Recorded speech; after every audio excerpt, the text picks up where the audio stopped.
தமிழ்நாட்டோட முதலமைச்சரான விஜய் அவர்களுக்கும் சங்கீதா மேமுக்கும் ஒரு டைவர்ஸ் கேஸ்ன்றது ரொம்ப நாளா போயிட்டு இருந்துச்சு. இது நிறைய பேருக்கு தெரிஞ்சிருக்கும்.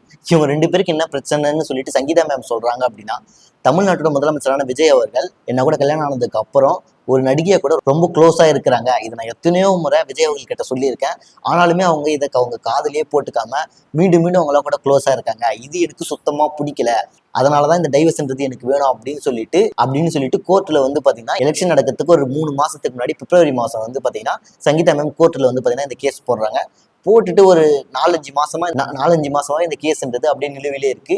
இவங்க 2 பேருமே நல்ல ஒரு ஃபேஸ் வேல்யூ இருக்க நபர்கள்ன்றதால இவங்க 2 பேருமே கோர்ட்ல வந்து நேராக வந்து பார்த்தீங்கன்னா ஆஜராக சொல்லல. அதுக்கு பதில் ஆன்லைன் மூலமாகவே இவங்க 2 பேரும் இன்வெஸ்டிகேஷன் பண்ணியிருக்காங்க நீதிபதிகள் இது மாதிரி இன்வெஸ்டிகேஷன் நடந்துட்டு இருக்கும் போது நேற்று வந்து பார்த்தீங்கன்னா சங்கீதா மேம் வந்து பார்த்தீங்கன்னா சொல்லிட்டாங்க, இந்த டிவைஸ் பெட்டிஷனை நான் வந்து பார்த்தீங்கன்னா திரும்ப பெற்றுக்கிறேன். நாங்கள் 2 பேரும் பிரிஞ்சிருக்கிறது எங்களோட குழந்தைகளுக்கு வந்து பார்த்தீங்கன்னா நல்ல ஒரு உதாரணமா இருக்காது அப்படின்னு சொல்லிட்டு அவங்க அந்த பெட்டிஷனை திரும்ப பெற்றுட்டாங்க. இத்தனை நாளா விஜய் அவரோட பர்சனல் லைஃப்பை வந்து பார்த்தீங்கன்னா நிறைய பேர் அட்டாக் பண்ணியிருந்தாங்க. அதுக்கு எல்லாத்துக்குமே வந்து பார்த்தீங்கன்னா முற்றுப்புள்ளி வச்சுட்டாங்க சங்கீதா மேம் தான் நான் சொல்லுவேன். ஆனால் உண்மையிலே வந்து பார்த்தீங்கன்னா கல்யாணம் ஆனதுக்கு அப்புறம் தமிழ்நாட்டோட முதலமைச்சரான விஜய் அவர்கள் ஒரு அஃபேர்ல இருந்திருக்காருன்னா அவர் பண்ணதும் தப்பு தான். அது என்னதுன்றதை பொறுத்திருந்து பார்க்கலாம். ஒன்றும் வந்து பார்த்தீங்கன்னா எப்படி இருந்தாலும் ரொம்ப நாள் மூடி வைக்க முடியாது. என்னைக்கா இருந்தாலும் வெளியே வரும். இந்த விவகாரத்து பெட்டிஷனை திரும்பி வாங்கும்போது சங்கீதா அவர்கள் நீதிபதியில கூட 20 நிமிஷம் பேசப்பட்டதா சொல்லப்படுது. ஆன்லைன்ல படிக்கிறதுக்கு ஸ்கூல் போன பையன் மேல ஜாதிவெறி தாக்குதல் இருந்து நடந்திருக்கு. ஆனா எந்த ஒரு மெயின் ஸ்ட்ரீம் மீடியாக்களும் இதை பத்தி பேசவே இல்லை. விழுப்புரம் மாவட்டம் பெருச்சனூர் அரசு மேல்நிலைப் பள்ளியில விஷ்ணு புகழேந்தின்ற இந்த 2 மாணவர்களும் படிச்சிருக்காங்க. அப்ப ரெஸ்ட் ரூம் போறதுக்காக இவங்க 2 பேரும் வெளியே போயிருக்காங்க. அப்ப பைக்ல வந்து அபிஷேக், அருள் இவங்களோட சேர்த்து ஒரு 8 பேரும் சேர்ந்து அந்த விஷ்ணு புகழேந்தின்ற இந்த 2 மாணவர்களும் அவங்களோட ஜாதி பேரை சொல்லி ரொம்ப இழிவா பேசி அவங்கள தாக்கினதா சொல்லப்படுது. இப்ப இந்த 2 மாணவர்களும் விழுப்புரம் மாவட்டம் முண்டியம்பாக்கம் அரசு மருத்துவமனையில் தீவிர சிகிச்சை பெற்றிருக்கதா சொல்லப்படுது. இந்த சம்பவம் நடந்ததுக்கு அப்புறமா அந்த பாதிக்கப்பட்ட குடும்பத்தினரும் உறவினர்களும் கனாச்சிபுரம் இந்த போலீஸ் ஸ்டேஷன்ல கம்ப்ளைண்ட் கொடுக்கிறதுக்கு போறாங்க. அங்க இன்ஸ்பெக்டரா இருந்த காட்டமுத்துன்றவர் அந்த கம்ப்ளைண்ட் அவர் வாங்கவே இல்லையா. இந்த பாதிக்கப்பட்ட நபரோட ஃப்ரெண்ட் ஒருத்தர் எனக்கு இன்ஸ்டால இருந்து கால் பண்ணி சொல்லியிருந்தாரு. அப்ப அவர் சொன்ன வார்த்தை, இது யாருக்குமே தெரியல, கம்ப்ளைண்ட் கூட வாங்க மாட்டேங்கிறாங்க, கொஞ்சம் எங்களுக்கு முடிஞ்ச வரைக்கும் சப்போர்ட் பண்ணுங்க அப்படின்ற மாதிரி கேட்டிருந்தாரு. இது வரைக்கும் எந்த ஒரு மெயின் ஸ்ட்ரீம் மீடியாக்களும் இதை பத்தி பேசவே இல்லை. உங்களுக்கு தெரிஞ்ச எல்லா இன்ஃப்ளூயன்சரையுமே இந்த வீடியோட கமெண்ட் செக்ஷன்ல டேக் பண்ணுங்க. நம்ம எல்லாரும் சேர்ந்து குரல் கொடுத்தாவது இதுக்கு ஏதாவது ஆக்ஷன் எடுக்கிறாங்களான்றத பார்க்கலாம். ஜூலை 31 இருந்து கறி கடைகள் எதுலையுமே பிராய்லர் கோழி கிடைக்காது. ஏன்னா கோழி பண்ணையோட உரிமையாளர் கோழி லோடு ஏற்றத்துக்கு ஒரு 8 இருந்து 10 மணி நேரத்துக்கு முன்னாடியே கோழிக்கு அதிகமான நீரும் தீவனமும் கொடுத்துறாங்களாம். இது மாதிரி அவங்க கொடுக்கறதுனால ஒரு கோழிக்கு 100 இருந்து 200 கிராம் அது செரிமானமாகாத உணவுன்றது இருக்குமா. இந்த 200 கிராமுக்கு கறிக்கடை உரிமையாளர்களான நாங்க தான் வந்து பாத்தீங்கன்னா காசு கொடுத்துட்டு இருக்கோம். இந்த காசுன்றது உண்மையிலேயே எங்களுக்கு வேஸ்ட். அதனால தான் இந்த போராட்டத்தை நாங்க மேற்கொள்றோம் அப்படின்ற மாதிரி சொல்லியிருக்காங்க. இப்போ உங்களுக்கு ஒரு கேள்வி வரும், ஒரு கிலோ கோழி கறின்றது 270 ரூபாயில இருந்து 300 ரூபாய் வரைக்கும் விற்கிறாங்க.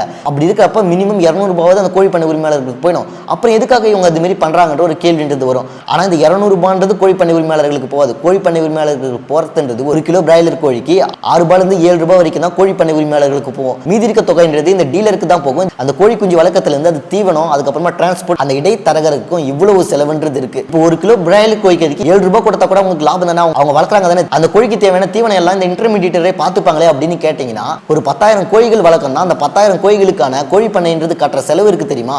அது மட்டுமே குறைஞ்ச 20 லட்சம் ரூபாய் வரைக்கும் வரும். இது இல்லாம கோடை காலத்துல வெப்பத்தின் காரணமா நிறைய கோழிகள் இறந்து போயிடும். அது மாதிரி இறந்து போற கோழிகளை அந்த டீலர்ஸ் எடுத்துக்கவே மாட்டாங்க. அப்படி இருக்கிறப்ப அந்த கோழி பண்ணை உரிமையாளர்களுக்கு அது எல்லாமே நஷ்டம் தான். இதை பத்தி நீங்க என்ன நினைக்கிறீங்கன்றத கமெண்ட் செக்ஷன்ல சொல்லிட்டு போங்க. இந்த 9 குற்றவாளிகளும் சேர்ந்து 1.5 கோடி ரூபாய் சம்பாதிச்சிருப்பாங்க. காவல்துறையினர் மட்டும் கொஞ்சம் கவனக்குறைவா இருந்ததுதான். கன்னியாகுமரி மாவட்டம் ராமநாதபுரத்துல 25 வயசான ஜெபதீஷ் என்றவரை 1 கிராம் மெத்தபெட்டமைன் வச்சிட்டு இருக்காருன்னு கைது பண்றாங்க. இவரை கைது பண்ணி விசாரிக்கும் போது காரக்கோட்டத்தை சேர்ந்த 2 பேர்கிட்ட இருந்து இவர் மெத்தபெட்டமைனை வாங்கி இருக்காருன்ற விஷயம் தெரியுது. அவங்க 2 பேரையும் கைது பண்ணி விசாரிக்கும் போது ஷாக் முகமது என்றவரை கை காமிக்கிறாங்க. அவர் வீட்டை போய் காவல்துறையினர் ஆய்வு நடத்தும் போது 120 கிராம் மெத்தபெட்டமைன்றத காவல்துறையினர் கைப்பற்றாங்க. விசாரிக்கும் போது அபூர் ரகுமான், சிக்கந்தர் பாஷா, ஜாமுல் முகமதின் இவங்க 3 பேரையும் ஷாக் முகமது என்றவர் கை காமிக்கிறாரு. இவங்க 3 பேரையும் விசாரிக்கும் போது இந்த கூட்டத்தோட தலைவரான ஷாகுல் அகமது என்றவரை கை காமிக்கிறாங்க. அந்த ஷாகுல் அகமது என்ற இவரோட வீட்டுல சோதனை பண்ணும் போது 670 கிராம் மெத்தபெட்டமைன்றத கைப்பற்றிருக்காங்க காவல்துறையினர். இந்த 670 கிராம் மெத்தபெட்டமைனோட மதிப்பு மட்டும் 1.5 கோடி ரூபாய்க்கு இருக்குமா. இந்த மெத்தபெட்டமைனை ஷாகுல் அகமது என்றவர் எப்படி செய்ய கத்துக்கிட்டாரு அப்படின்னு காவல்துறையினர் விசாரிக்கும் போது அவர் மலேசியாவுக்கு வேலைக்காக போயிருக்காரு. அப்ப அங்கிருந்து ஒரு சிலர் இவருக்கு அந்த மெத்தபெட்டமைனை எப்படி செய்யறதுன்னு சொல்லி தந்ததா சொல்லப்படுது.